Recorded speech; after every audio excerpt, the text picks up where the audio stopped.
Bonjour à tous. Alors, je ne dirais pas que je me situe en amont, je dirais que je me situe au milieu. Au milieu. Ni en amont, ni en aval. Et c'est justement une très grande question concernant l'approche qu'on peut avoir du Coran.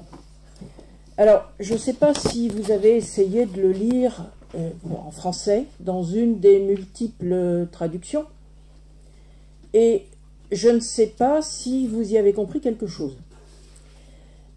Parce que la caractéristique du Coran, c'est que c'est le fait que c'est un texte en morceaux, et que on est en présence de micro-fragments, de micro-récits, et à la lecture directe, c'est-à-dire si on s'imagine qu'on va trouver une genèse, on commence à un commencement, on passe par un développement, etc., on est complètement désorienté.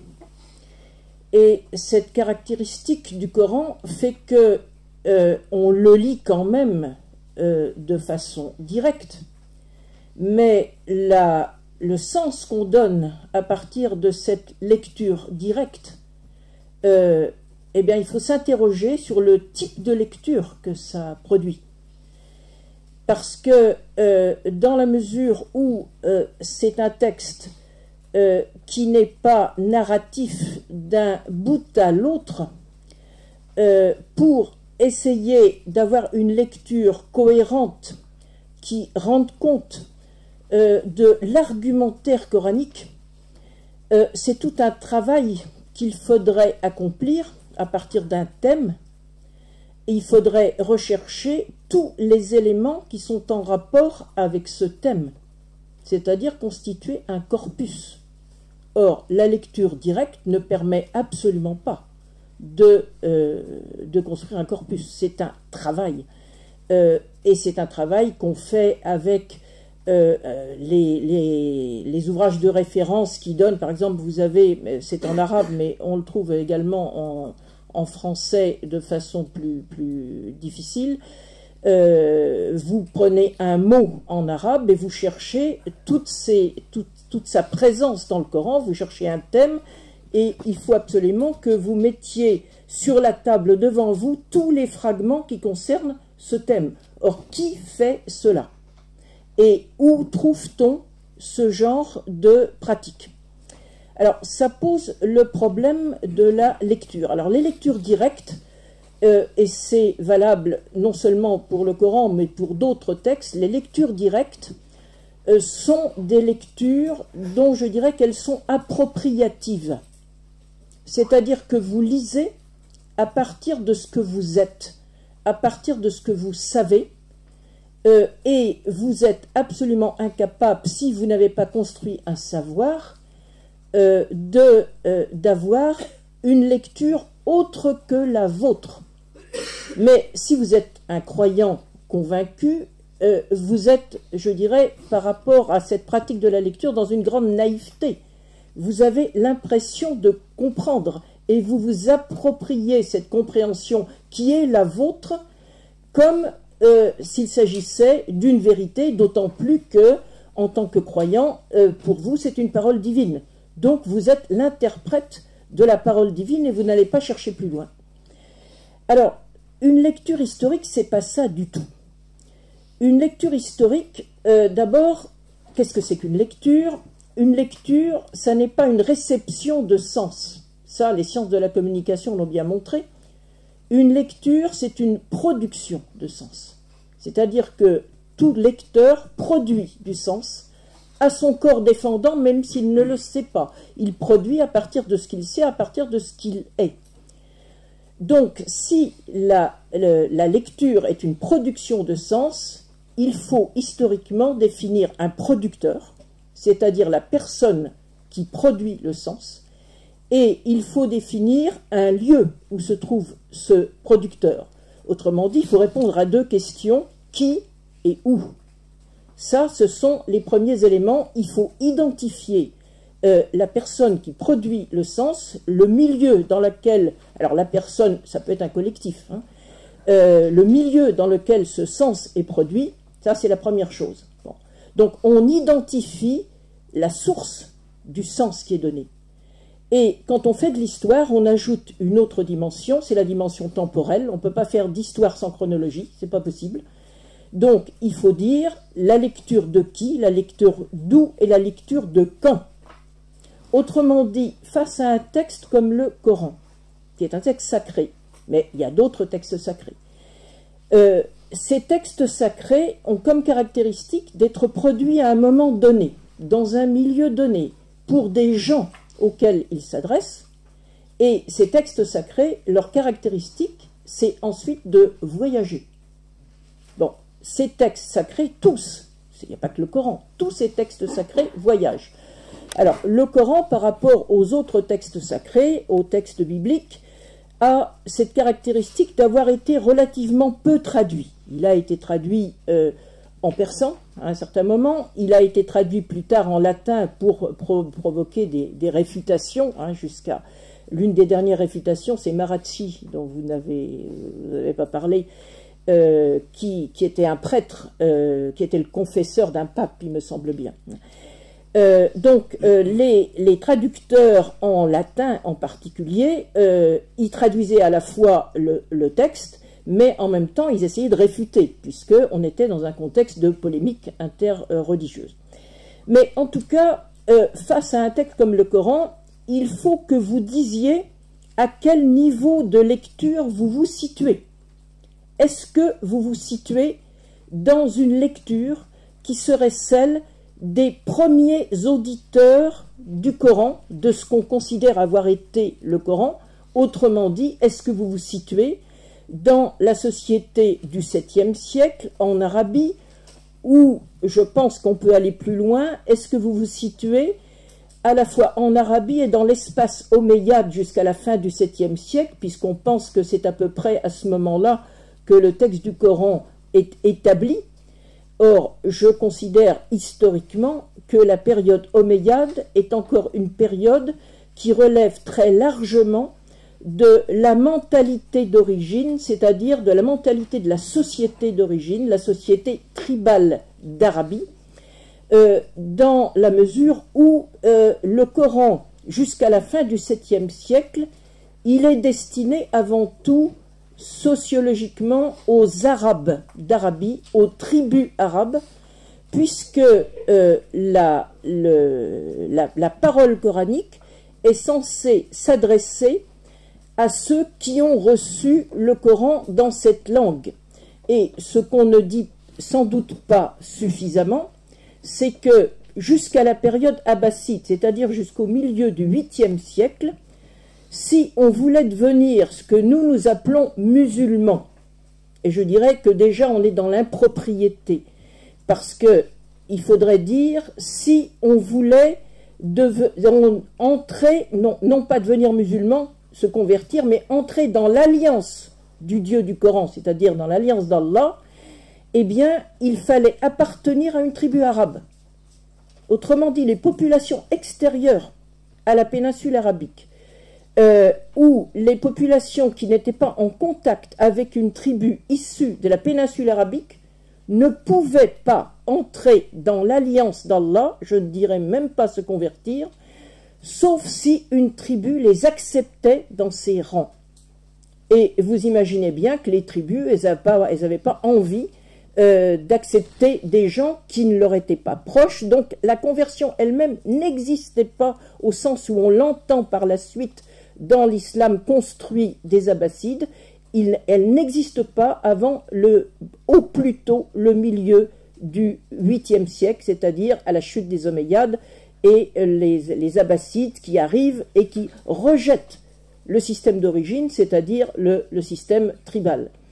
Donc, quand on parle d'une lecture du Coran, on devrait dire, et malheureusement les traducteurs ne le font pas, à quel niveau de lecture on se situe. Parce qu'on peut très bien étudier, comme personnellement je le fais, parce que je pense qu'on commence par le commencement, on peut étudier la lecture de l'origine dans la société de l'origine. Mais on peut tout aussi bien prendre comme objet d'étude une lecture exégétique plus tardive, par exemple le grand Tabari de la fin du IXe siècle, début Xe, qui produit un commentaire magistral et extrêmement important, on peut très bien étudier la lecture de Tabari, la lecture du Coran par Tabari. Et on peut aller plus loin, on peut étudier une lecture mystique, on peut étudier une lecture grammaticale, enfin, il y a toutes sortes d'exégèses à différents niveaux, mais les traducteurs, quand ils traduisent le Coran, on a l'impression qu'ils font leur grande œuvre, ils sont tout seuls, et puis souverainement, ils traduisent. Ils ne disent jamais à quel niveau de compréhension du texte ils se situent. Alors ça, c'est un problème qui se pose donc en tant que le texte du Coran, en tant que texte à comprendre. Maintenant, comment est-ce qu'on s'est comporté vis-à-vis de ce texte? Et là, je dirais qu'il y a deux écueils à éviter. Il y a l'écueil de la compréhension musulmane, qui est tout à fait respectable, mais moi je me situe sur le plan historique, c'est-à-dire sur la critique des textes. Donc je n'interviens pas dans la manière dont les musulmans croient. Ils croient comme ils veulent, ça ne me regarde pas, et je n'ai pas à interférer avec ça. Par contre, en tant qu'historienne, je considère que la lecture postérieure, la lecture des siècles à partir du 9e, à partir du 10e siècle, cette lecture entre dans un processus progressif de sacralisation, et cela se traduit notamment par la sacralisation de la figure prophétique. Et cette lecture postérieure des 9e, 10e siècles a tendance, je dirais, à déshumaniser la lecture première, à la faire sortir de son contexte sociologique, de son contexte anthropologique, et donc à produire déjà des écarts considérables avec le texte d'origine. Je peux prendre par exemple, il y a en ce qui concerne dans le Coran la représentation du paradis. Vous avez des passages, quand on étudie le corpus du paradis, donc vous prenez tous les éléments qui concernent le paradis dans le Coran, après le jugement, qu'est-ce qui se passe? Et dans les passages que je considère comme les plus anciens, une fois que j'ai réuni mon corpus, je crois que c'est dans la sourate 83 ou 84, on dit que celui qui a reçu la liste de ses actes de la main droite retournera en joie auprès de sa famille. Ça, c'est le texte « Yanqalibu ila ahlihi masruran ». Moi, face à un texte comme ça, je me suis dit « Ah, pour moi, il n'y a pas de notion de paradis là-dedans. Hein, il retournera près de sa famille en joie. » Bon. Je me suis dit « Je vais aller voir ce que dit Tabari. » Eh bien, parce que là, qu'est-ce qu'il va dire? Puisque là, je ne vois aucun paradis. Eh bien, Tabari réagit avec deux mots, et il dit « dans le jardin paradisiaque ». Autrement dit, Tabari, et on ne peut pas le lui reprocher, c'est normal qu'il réagisse comme ça, Tabari introduit dans la compréhension qu'il a la représentation d'un paradis intemporel et qui est au-delà de la construction du texte. Or moi, dans une lecture critique du Coran, ce que je cherche à faire, c'est d'essayer de retrouver le cheminement de la construction du texte, la manière dont les argumentaires se construisent. Donc, d'un côté, vous avez cet écueil de la lecture qui, en quelque sorte, fait disparaître, fait effacer la première période, celle qui a été celle des auditeurs premiers du Coran. L'autre écueil, c'est celui de ceux qui s'intéressent aux emprunts du Coran. Et là, c'est là qu'interviennent les fameuses figures bibliques. Cet autre écueil, je dois dire qu'il se traduit d'une façon tout à fait remarquable, mais je ne dis pas ça au sens positif, dans le Coran des historiens qui vient de paraître, l'énorme somme du Coran des historiens, titre qui a d'ailleurs été emprunté à l'un de mes articles, sauf que je peine à trouver de l'histoire dans l'approche de cet énorme volume. Alors vous avez un premier volume avec des articles qui sont intéressants, chacun défend sa théorie, et ensuite vous avez un commentaire des versets du Coran. Or, moi-même travaillant en ce moment, j'ai des gros dossiers en cours sur ces sujets, je regarde évidemment la manière dont le texte est commenté, le texte qui n'est pas traduit, donc ça c'est une difficulté, mais enfin bon, passons. Et là, ce que je trouve, eh bien, c'est une tendance que j'appellerais externalisante. C'est-à-dire que jamais on ne cherche à retrouver le corpus. Je prends un thème ou je prends un mot, moi mon premier réflexe c'est d'aller chercher dans le Coran tous les emplois de ce mot, tous les emplois de ce thème pour essayer d'y comprendre quelque chose, de voir s'il y a une évolution. Ça n'est jamais fait.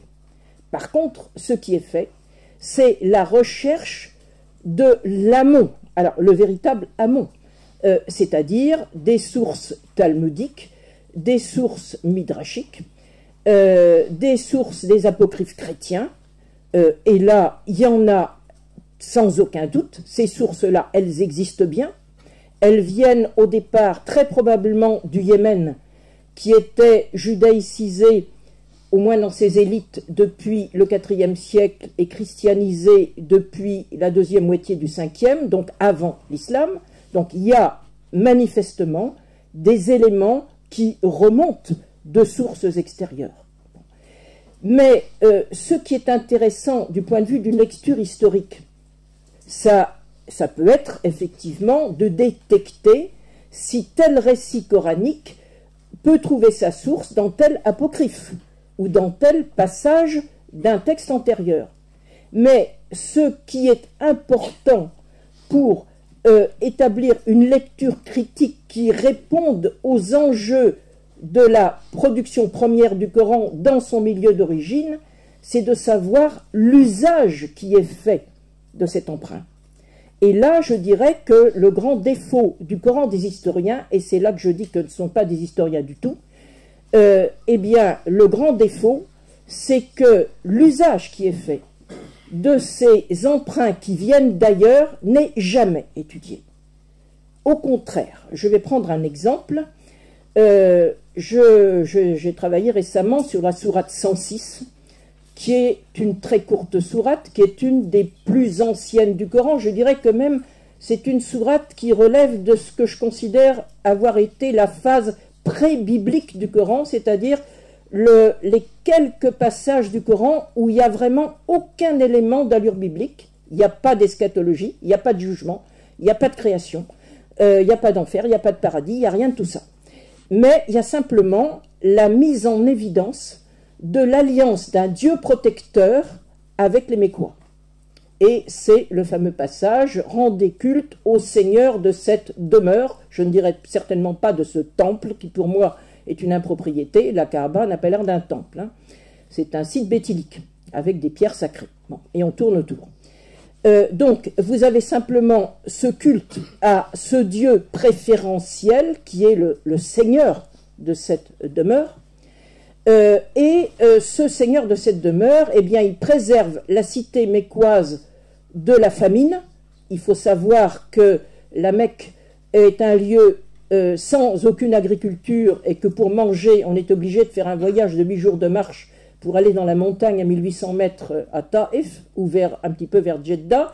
Mais enfin, il n'y a rien à manger sur place, il y a simplement de l'eau. Bon, on peut boire à la Mecque, mais on ne peut pas manger. Donc, c'était une cité qui pouvait être affamée. Donc, le Dieu est censé protéger et donner à la tribu qui occupe le site, lui donner les moyens de subsistance. Et il la préserve de la peur, probablement la peur le long des trajets ou la peur des attaques. Et dans cette sourate, vous avez également deux voyages caravaniers qui sont évoqués avec le terme ilaf qui est censé désigner l'entente. Alors, l'entente entre les clans mécois ou l'entente avec les tribus qui seraient le long des pistes empruntées pour aller accomplir ces voyages. Bon. Et alors là, la plupart des commentateurs, des orientalistes ont considéré qu'il s'agissait de l'entente. Mais voilà qu'un de celui qui a écrit le commentaire de cette sourate dans le Coran des historiens, voilà qu'il a trouvé qu'en syriaque, il y avait le mot « elfo » qui désigne un bateau. Et alors là, il part dans un véritable délire, une extrapolation, en disant que si il était question de bateau, alors je ne vois pas pourquoi il privilégie le bateau, eh bien, les Mécois sont des marins. Et alors, je vous vois venir, ils descendent la mer Rouge, ils montent, ils descendent, etc. Et puis, d'ailleurs, ça se rapproche du naufrage qu'on trouve dans la Bible. Et vous avez à partir de cette interprétation que rien ne justifie, vous avez tout un délire sur les voyages en bateau des Mécois.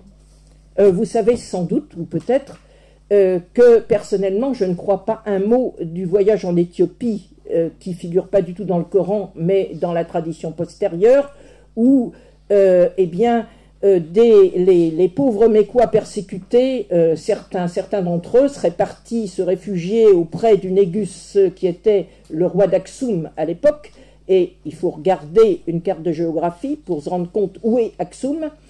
Bon, si on va par voie de terre, je ne vois pas comment un pauvre Mécois peut s'en tirer. Mais alors, les gens qui m'ont contredit parfois dans les vidéos que je publie, me disent, mais c'est tout simple, ils vont à Jeddah, ils prennent le bateau. Alors là, il faut revenir sur terre et puis se demander comment on navigue en mer Rouge. Or, la navigation en mer Rouge, ben, c'est très compliqué. C'est les Grecs au tournant de l'ère chrétienne qui sont censés avoir compris comment on remontait la mer Rouge. Vous êtes ici à Nantes, je pense qu'un certain nombre de vous connaissent les bateaux. Eh bien, dans les bateaux anciens, ne remontez pas au vent. Donc, on passait même pas au travers, c'est vent arrière ou grand largue, hein, c'est à peu près ça. Et quand le vent n'était pas dans le bon sens, eh ben, on ne pouvait pas remonter au vent. Donc là, c'est une espèce d'innocence hein, de certains musulmans contemporains qui ne sont pas du tout au fait de ces choses historiques. Eh bien, vous voyez que pour essayer d'y comprendre quelque chose, il faut remettre les pieds sur terre, il faut avoir un terrain.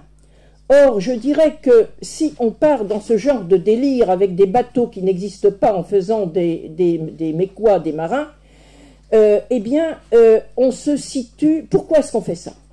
Parce qu'on se situe sur un terrain qui est un terrain fictif et un terrain imaginaire. C'est le terrain qu'on appelle de l'Antiquité tardive.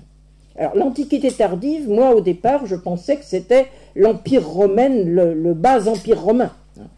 Eh bien maintenant, le Coran est censé entrer depuis quelques années dans le terrain de l'Antiquité tardive. Sauf que l'Antiquité tardive, c'est quoi?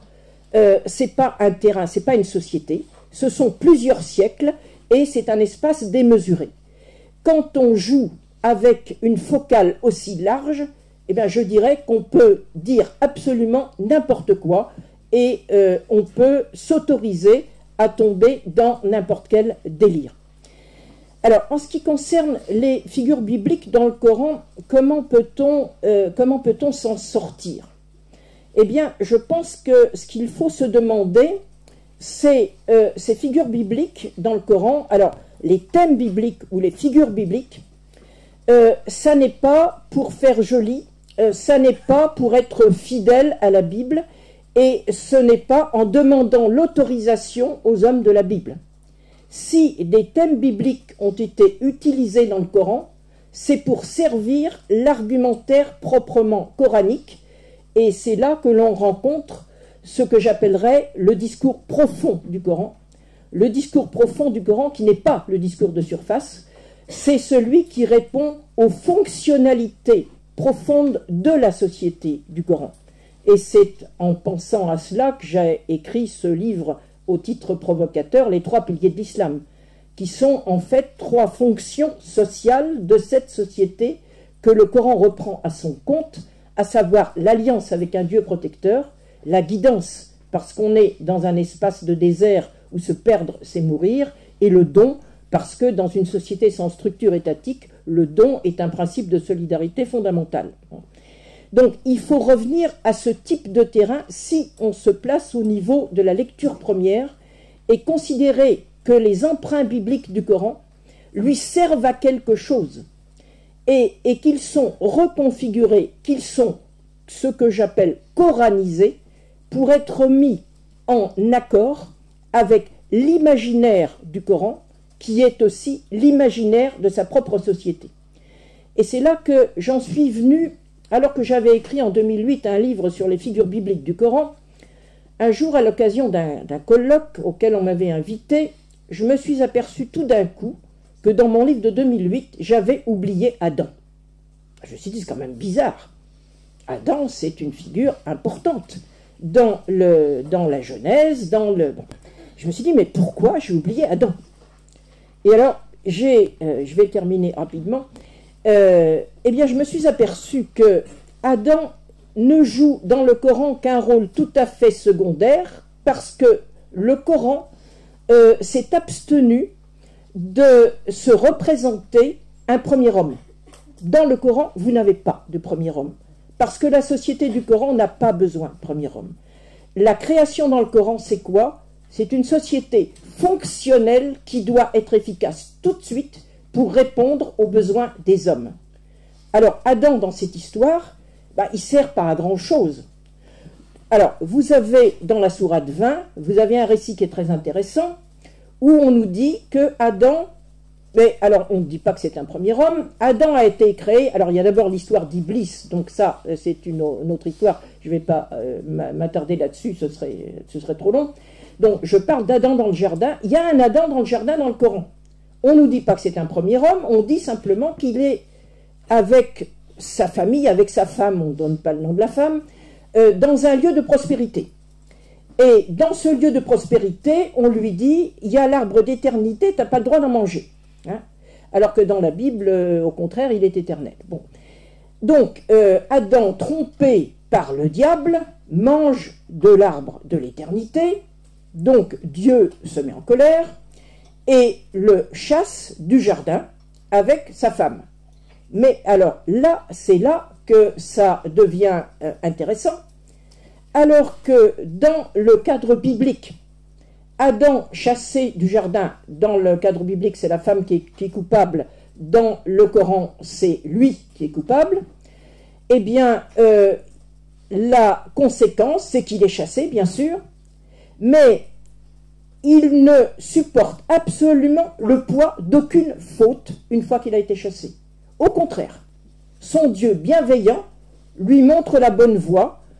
Autrement dit, il retombe dans le monde ordinaire des tribus où on a besoin d'un Dieu protecteur qui vous guide, mais il n'y a aucune notion de péché dans le Coran qui serait à supporter par Adam.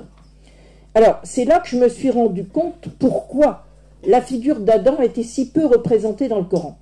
Eh bien, tout simplement parce que Muhammad, dans son conflit avec ses adversaires durant la période que je considère avoir été mécoise, a besoin de s'appuyer sur des figures positives, des figures qui lui montrent que, face à l'adversité, ceux qui s'est considérés comme des prophètes antérieurs ont réussi à vaincre cette adversité. Alors que Adam, qui est un homme failli, qui est un homme qui a fauté, ne peut pas lui servir de référence de cette façon. Et c'est de cette façon que je considère que les figures bibliques donc, sont instrumentalisées par le Coran et ne répondent absolument pas à une fidélité quelconque et encore moins à ce qui vous est dit dans le Coran des historiens, la chose suivante, que le Coran serait un discours entre hommes de la Bible. Je vais totalement à l'encontre de ce type de théorie.